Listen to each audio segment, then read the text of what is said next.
बिस्मिल्लाहिर्रहमानिर्रहीम। अस्सलाम वालेकुम नाज़रीन, आप यूट्यूब चैनल देख रहे हैं। मैं इमरान खान हूँ। DGISPR ने BBC को जो इंटरव्यू दिया उसमें बहुत सारी चीज़ें तो नॉर्मल हैं जो पहले भी चलती रही हैं, बलूचिस्तान के हवाले से, पाकिस्तान में लॉ एंड ऑर्डर के हवाले से, इंडिया के साथ लड़ाई के हवाले से, तो वो सारी चीज़ें हम ऑलरेडी जानते हैं।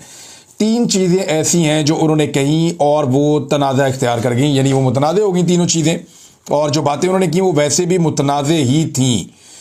DGISPR ने जो बातें की हैं उन पे लोग हैरान हैं कि वो ये कह कैसे सकते हैं। यानी सबसे पहले उन्होंने एक स्टेटमेंट का एक हिस्सा उनका ये है कि वो ये क्लेम कर रहे हैं कि फ़ौज का सियासत में किरदार कोई नहीं है और फ़ौज जो है वो सिर्फ हुकूमत की मदद करती है, हुकूमत जो है वो रियासत होती है। ऐसा नहीं है, रियासत के तो सतून होते हैं और 3 सतूनों से मिलकर रियासत बनती है और रियासत की पूरी एक डेफिनेशन है, आइन के आर्टिकल 8 में लिखी है, उसे जाकर आप पढ़ लें, आपको पता चल जाएगा रियासत क्या होती है। लेकिन चलें, DGISPR ने कहा कि जनाब सियासी जमातों से बातचीत करने में कोई दिलचस्पी नहीं है, फ़ौज सियासत नहीं करती और फ़ौज को सियासत के अंदर ना घसीटा जाए, मुलव्विस ना किया जाए सियासत में, ये DGISPR कह रहे हैं। तो ये बहुत बड़ा तनाज़ा बन गया है, क्योंकि एक तरफ DGISPR के जो बॉस हैं, बल्कि उनके बॉस के भी जो बॉस हैं ख्वाजा आसिफ, वो ये कह रहे हैं कि फ़ौज सियासत कर रही है और पाकिस्तान में कोई जमहूरियत नहीं है, बल्कि यहाँ पे एक हाइब्रिड सिस्टम इस वक्त नाफिज है। ये ख्वाजा आसिफ कह रहे हैं, कोई और नहीं कह रहा। पाकिस्तान के वज़ीर दिफा, ये बहुत इंपॉर्टेंट ओहदा होता है, कम से कम बाकी सारे मुल्कों में तो होता है, पाकिस्तान में अगर रेलू कट्टा बैठा हुआ है वजारत दिफा पे तो ये पाकिस्तान का कसूर है, लेकिन ओहदा तो ये अहमियत का हामिल है। और वज़ीर दिफा ये कह रहा है कि यहाँ पे कोई जमहूरियत नहीं है, बल्कि यहाँ पे एक हाइब्रिड मॉडल जो है उसका नफाज हो गया है। दूसरा, बहुत सारे लोग गवाही दे रहे हैं, मोहम्मद ज़ुबैर ने गवाही दी है, ख्वाजा आसिफ ने यहाँ तक कहा कि इतनी सियासत तो हमने सारी ज़िंदगी में नहीं की जितनी जनरल बाजवा की है। तो जनरल बाजवा की सियासत सब जानते हैं, शहबाज शरीफ से मुलाकातें, डिक्कियों में बैठ के जाना और पहुंचना, और बहुत सारे लोगों से और भी मुलाकातें। ये तो खुद बताया फजल रहमान साहब ने, जिनकी सरबराही में एक अपोजिशन का इत्तेहाद बनाया गया था PDM के नाम से, और उन्होंने खुद बताया कि जनरल बाजवा के कहने पे हमने हुकूमत गिराई थी और वोट ऑफ नो कॉन्फिडेंस हम लेकर आए थे। यानी फौज इसके अंदर मुलव्विस थी, फौजी की आदत। फौजी बेचारा जो बॉर्डर पर खड़ा है उसने क्या मुलव्वस होना है, उसे तो पता ही नहीं होता। वो तो बेचारा वोट डालते हुए भी यही सोचता है जैसे आम पाकिस्तानी सोचता है। वो तो पाकिस्तान की किस्मत बदलते हुए देखना चाहता है जैसे आम पाकिस्तानी देखना चाहता है।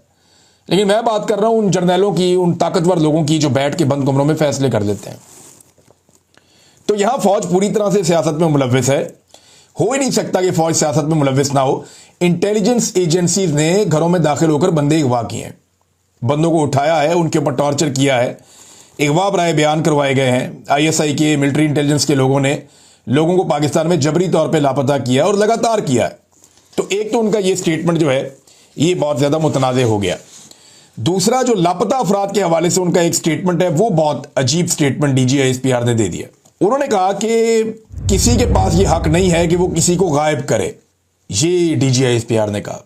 अब इसकी तफसील आप सुनेंगे तो आप हैरान हो जाएंगे कि पाक फौज के तर्जुबान क्या कह रहे हैं और एक्चुअली जो मिलिट्री एस्टेब्लिशमेंट है वो पाकिस्तान में एजेंसियों के जरिए से क्या कर रही है। यहां तो लोगों को अगवा करने के बाद उनके कपड़े उतारे गए, उन्हें नंगा किया गया। जमील फारूकी की मिसाल है, शहबाज गिल ने यह कहा था कि उनके भी कपड़े उतारे गए। यही बात जो है वो आजम सवाती साहब ने कही कि उनको भी नंगा किया गया। तो यहां तो लोगों को अगवा करने के बाद उनके कपड़े भी उतारे गए। अब वो ये कहते हैं कि किसी के पास ये हक नहीं है कि वो किसी भी शख्स को गायब करे, उसको उठाए, उसको हब्से बेजा में रखे। इसकी कोई कानून इजाज़त नहीं देता।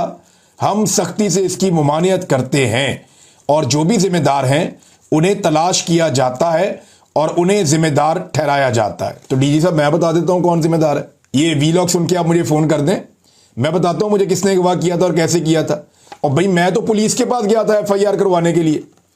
जब मैं ISI की कैद से छूट कर आया और आने के बाद चंद दिन में मेरी हालत ठीक हुई तो मैं गया, मैंने कहा जी मैं अपनी FIR दर्ज करवाऊंगा, पुलिस के पास जाऊंगा।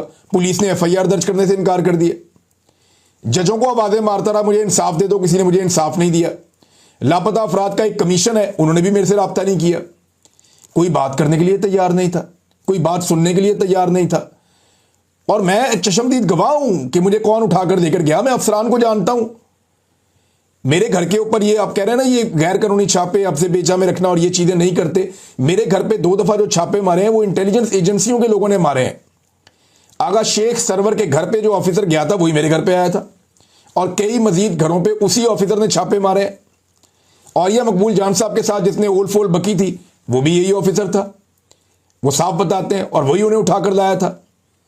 और मुझे खुद उस ऑफिसर ने बताई थी ये बात, और मुझे खुद उस ऑफिसर ने भी ये बात बताई थी उस वक्त जब मैं उनकी कस्टडी में था। तो नादरीन, ये एक तो गलत है कि दोनों चीज़ें गलत साबित हुई। एक तो फौज का सियासत में किरदार है, बिल्कुल है, और दूसरा पाकिस्तान की मिलिट्री एस्टेब्लिशमेंट ने एजेंसियों के ज़रिए से पाकिस्तानियों को जबरी तौर पे लापता किया और बार बार किया है। ये बड़ा सीरियस मसला है। अभी अहमद नूरानी के भाई जो हैं वो हाल ही में वापस आए हैं, बड़ी तकलीफ उन्होंने उठाई है। इंतज़ार पंजूता का मामला आपके सामने है, जो हुआ रावलपिंडी से सदाकत अब्बासी के साथ, वो सारा पाकिस्तान जानता उसके साथ क्या हुआ था।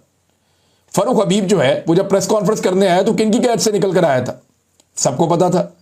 उस्मान डार के साथ क्या हुआ था, कौन उठाकर ले गया था उसे, सारी दुनिया जानती है कि एजेंसियां उठाकर ले गई थी।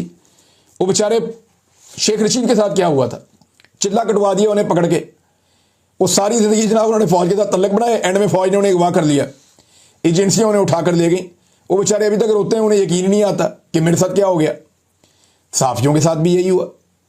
अहमद फरहाद को कौन उठाकर ले गया था, औरिया मकबूल जान साहब को, आफ्ताब इकबाल साहब को कौन उठाकर ले गया था, समी इब्राहिम साहब को कौन उठाकर ले गया था, ये सारी बातें सबको पता है। मुतीउल्लाह जान को भी उठाया गया था और उसके साथ भी जुल्म किया गया था।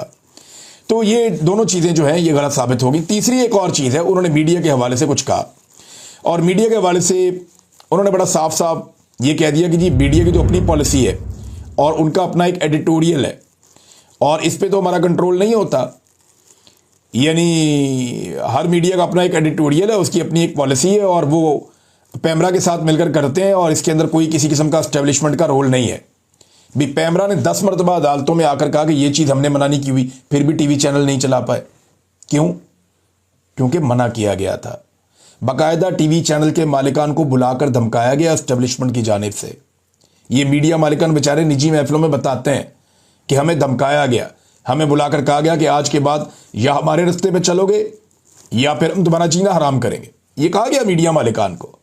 अल्फाज बड़े सख्त थे, वो मैं यहाँ पे दोहराना नहीं चाह रहा। और मीडिया मालिकान को जब धमकाया जा रहा था तो एक सियासतदान भी वहाँ पे मौजूद था उस वक्त, जो फाइलें उठाकर चल रहा था। ये सारी दुनिया जानती है कि मीडिया के साथ क्या हुआ है। यानी मुझे जब नौकरी से निकाला गया तो मुझे बताया गया मेरे चैनल की जानिब से बार बार कि जनाब हमें प्रेशर आता है मिलिट्री एस्टेब्लिशमेंट की जानिब से कि इसको नौकरी से निकालो, हम उनके कहने पे आपको निकाल रहे हैं। हमने उनसे पूछा इसने क्या गलत किया है, गैर कानूनी क्या है, तो वो कहते नहीं बस निकालो इसको, तो निकाल दिया। अरशद शरीफ को नौकरी से किसने निकलवाया, ऐसे ही निकाला गया। साबिर शाकिर को किसने निकाला, ऐसे ही निकाला गया। मुहित पीरजादा को नौकरियों से किसने निकाला, ऐसे ही निकाला गया। अभी हाल ही में हमारे बहुत सारे दोस्तों की नौकरियां छिन गई। कुछ अर्सा काशिफ अब्बासी साहब भी जो है वो ऑफियर रहे।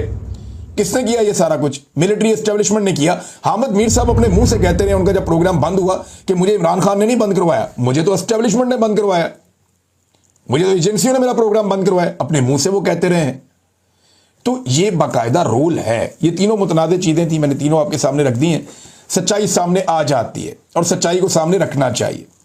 यानी अगर आपने कुछ बुरा किया है या कुछ आप ऐसा कर रहे हैं जो गलत है तो फिर खड़े तो हो जाए ना।